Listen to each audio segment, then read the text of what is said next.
I'm Eugene Perrier, and this is Breakthrough News. And we are very honored to be joined by Sajida El Mubarak, who's a spokesperson for the Karari resistance committees, as we have a discussion about the ongoing movement in Sudan.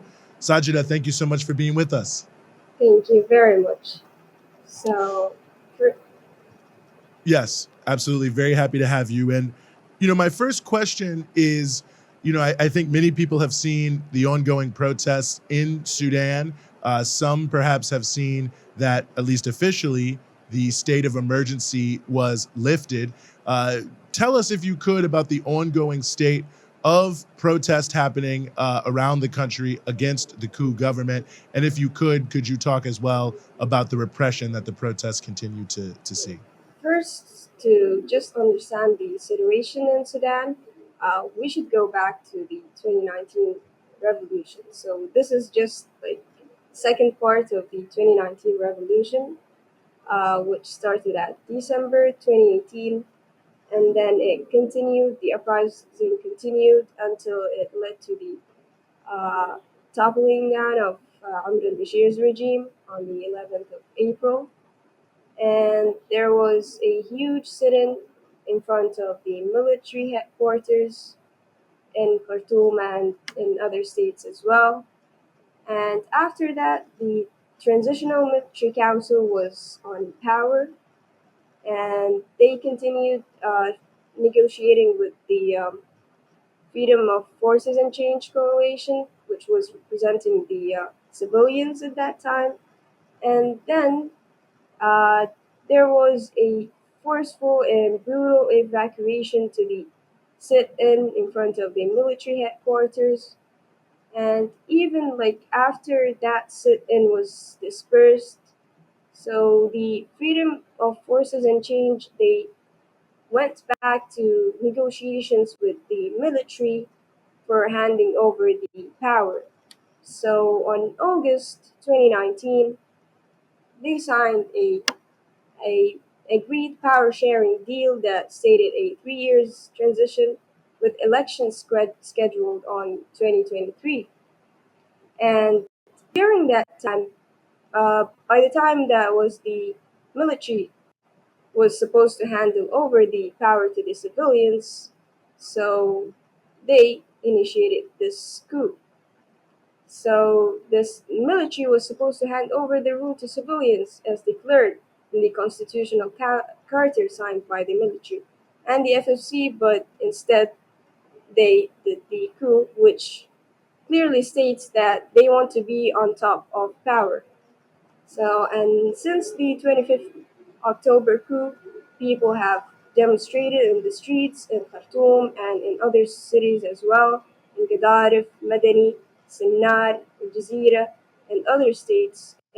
And they are in the streets and coordinating different parts of resistant activities that really expresses what do they want, and even the slogans of the demonstrations clearly expressed the stance of the resistance committees and the revolutionaries on the streets. They said that they don't want no negotiation, no partnership, and no legitimacy to the military under any circumstance. So this is what's the scene looks like in Sudan, and in the other part, demonstrations are taking place, and they are being brutally repressed by the government and by the military coup government. Protesters are killed by live gun, by uh, they are being beaten, they're being arrested. A lot of people are being arrested, killed. They fire tear gas, even to hospitals and to houses of the people. There has been the repression is has went to very large levels, like to people and to revolutionaries on the streets, and different to the people who are not participating on the demonstrations. So some people are have been killed with the with the tear gas thrown nearby their houses. And the death tolls have been reported since this coup has, it's like over 100, over 100 people died, and a lot of people have been injured, and a lot of people are still arrested, and some are transported from Khartoum to other cities like Port Sudan. And this is the situation in Sudan. Demonstrations are still going on to end this coup, and people are still going to the streets. They never stopped going out, and they continue. They're continuing their movement, and they're coordinating different kind of activities, of resistant activities, and that's what's going on in Sudan. Hmm. Well, thank you so much for that explanation. And, one of the things I'm curious about as well, and I've had the opportunity to read the document from the Khartoum resistance committees, for instance, in terms of a roadmap for the future.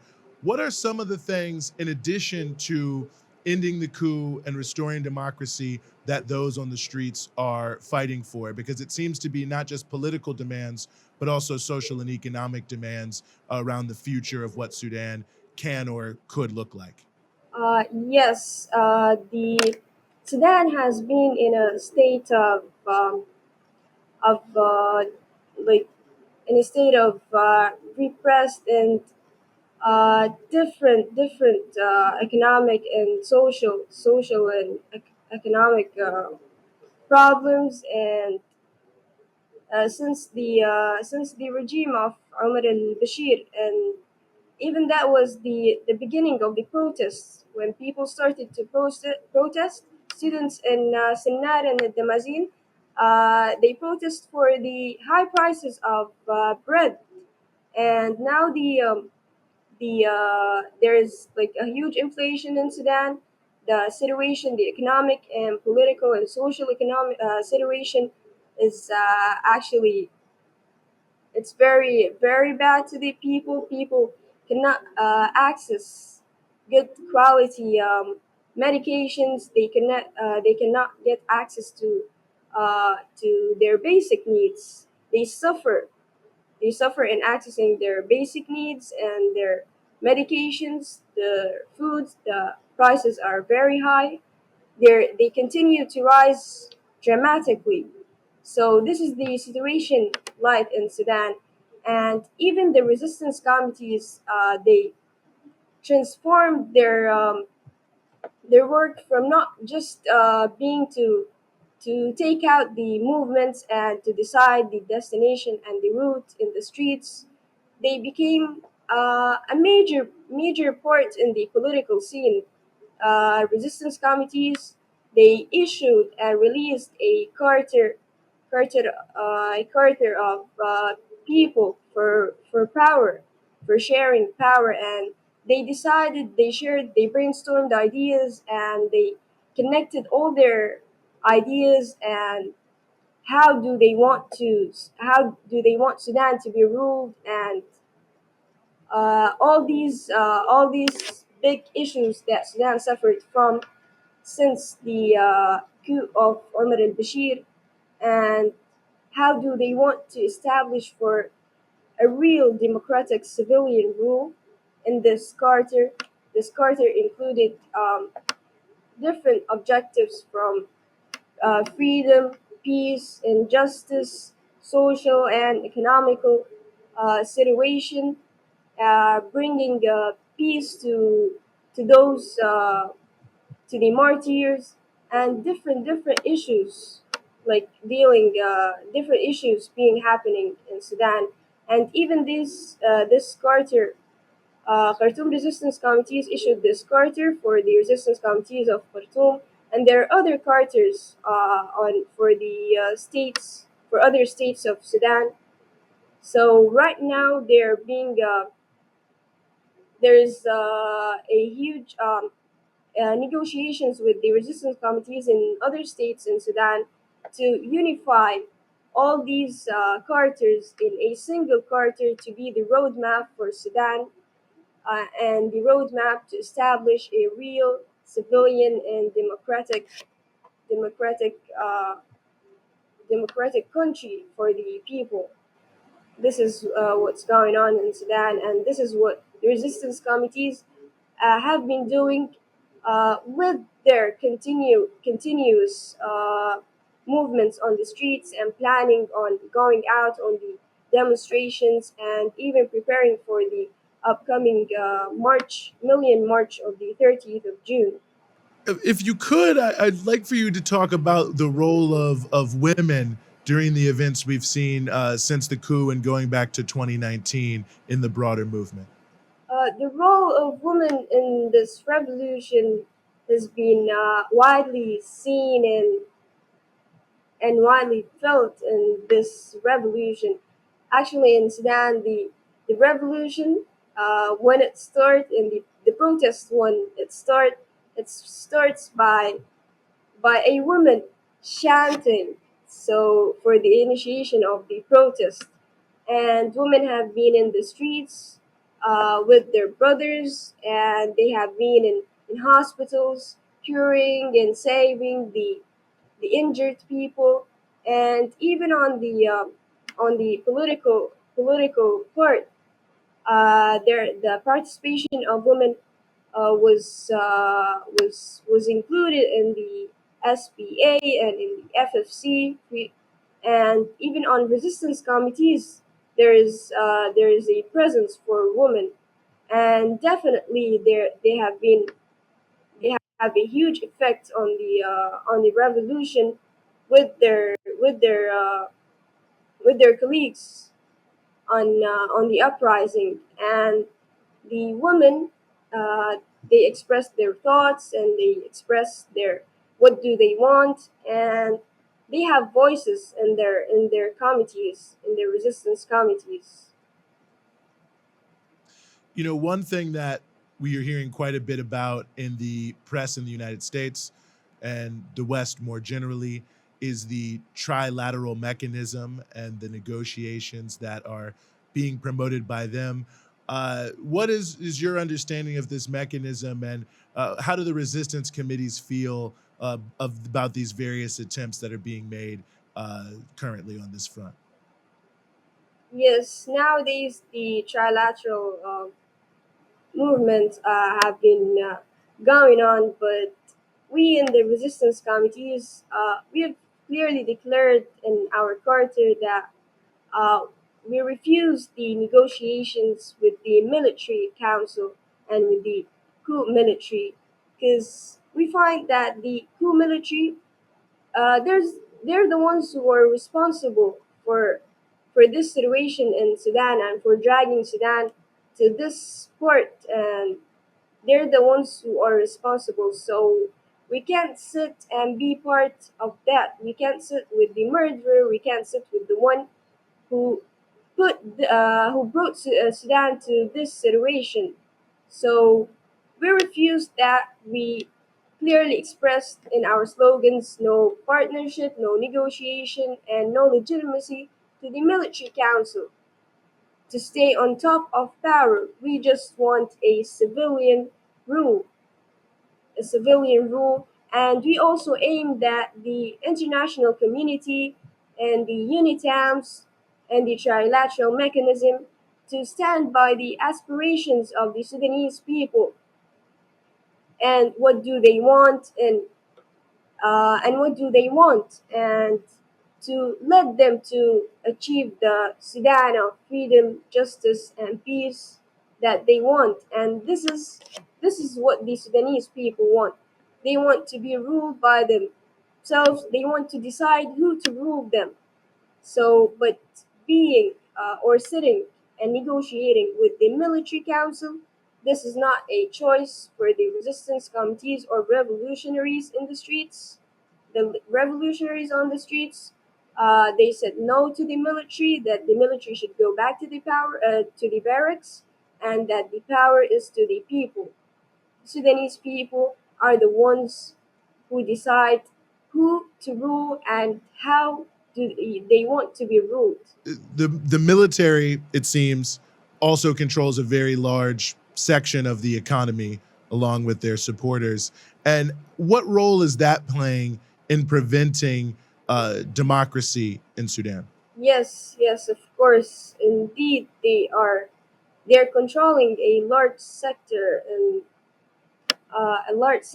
the economy, and that's why that they don't want to give the power to the people, and they feel threatened right now. They feel threatened that by giving the power to the people, and they're gonna be they're going to be left empty. And even this was stated in the Charter of People's Power, that the economic sector is a very big part of it is being handled by the military supporters, and the RSF and all of them.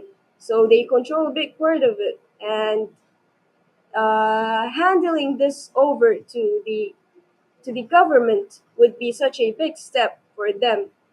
And that's why it plays really a big role in this movement, or in suppressing the movement too, in not uh, in not given like real democratic change.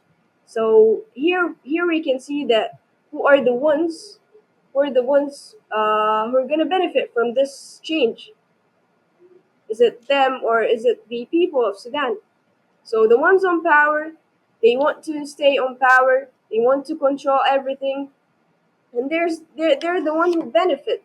So any handling of power to the people would not be a benefit to them.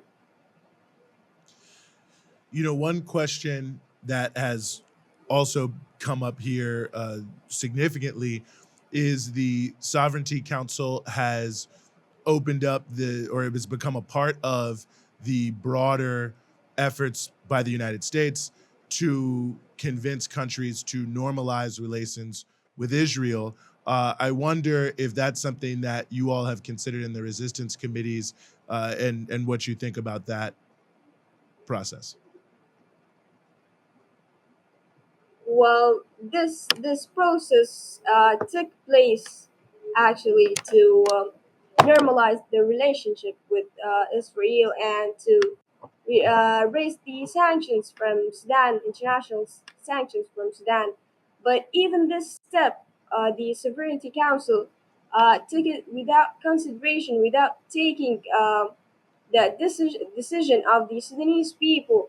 So that's why the revolution, or this revolution, wants to put an end to the interference of the military in the civilian life, because this is not a step to be done by the Sovereignty Council.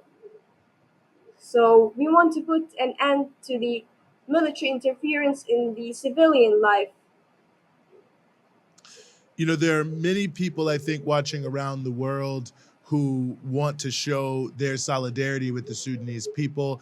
What people should people demand in the United States and other countries of their government who want to show support to the movement that you all are a part of? Well, uh, pe- people should show solidarity with Sudan, and we really thank them for doing that. And we want real change. That's what the Sudanese people want: establishing a civilian authority that leads to the Sudan of freedom, peace, and justice, and that everybody in this world to know about Sudan, and to know about the current movement going on in Sudan, and that people are standing for their rights, and they're asking for their rights. They're demanding and asking for their rights, and they're standing on it. They're not. It's this revolution. It's the third year for this revolution, and people are still on the streets. They're demanding for their rights in a civilian authority, and they're facing brutal and vicious vicious military and armed forces. They're repressing them, but they're still indeed they're on the streets and they're facing them and they're saying no to the military, and the military should go back to the barracks, and that the power is to the people. And we would like the international community to stand by the Sudanese people in their aspirations and what do they need. And showing solidarity can be just with, even if uh, changing a profile picture or just writing about the movement or sharing something about Sudan would would would express and would express a very good thing for the Sudanese people, and would continue to the movement to expand and in the international states and community. Sajida El Mubarak with the Karari Resistance Committees in Sudan. Thank you so much for joining us here on Breakthrough News. Thank you so much.